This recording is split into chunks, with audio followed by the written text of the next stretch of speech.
अस्सलाम वालेकुम दोस्तों, किसान भरावो की हाल चाल है जी। देख लो जी फीड 640 प्लांटर गिरन दिया ते जमीन वेख लो, सुक्की जमीन तैयार की है तो रोड़े किन्ने तो बिल्ली खिंची खड़ा तो ट्रैक्टर भी पासे मारदा।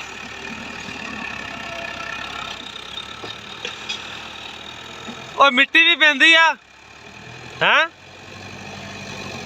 मैनू तो नहीं लगता मिट्टी पैंदी होनी बीया उत्ते।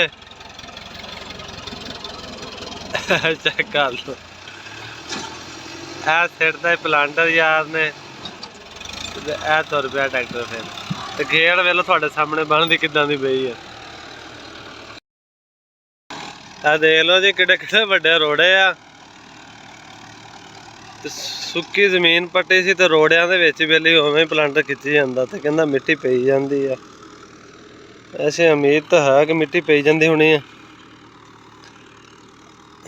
चेक कर लो जमीन,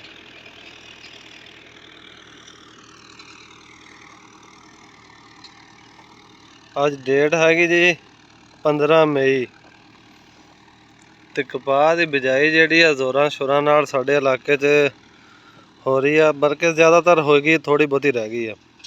फोटाबास का एरिया ज़्यादा कपाह का ही एरिया जी।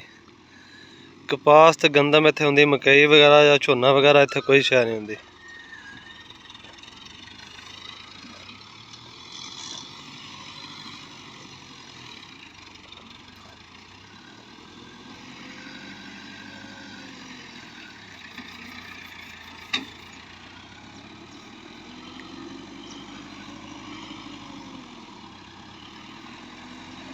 ये मुल्तान का प्लांटर बनया होया दोस्तों, तो चेक कर लो तुसी। खेड़ा में प्लांटर सोहनिया कढ़दा ते बीज ते मिट्टी भी सोहनी पाई होंदा।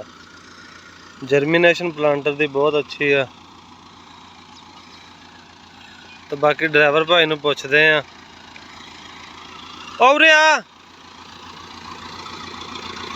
नहीं आपदी जमीन भैं दोहरा रूटावेटर मार लेंदे, दोहरा मार लेंदे,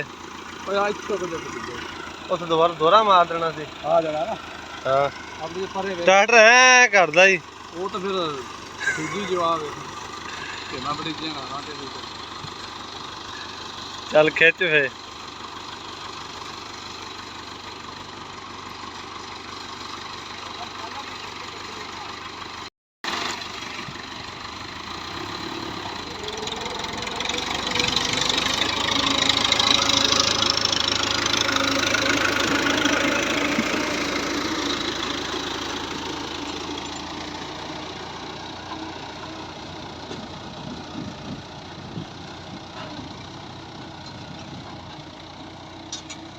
ਇਹਦੇ ਨਾਲ ਹੀ ਦੋਸਤੋ ਸਾਨੂੰ ਦੋ ਇਜਾਜ਼ਤ, ਦੁਆਵਾਂ 'ਚ याद रखियो। अल्लाह हाफिज़।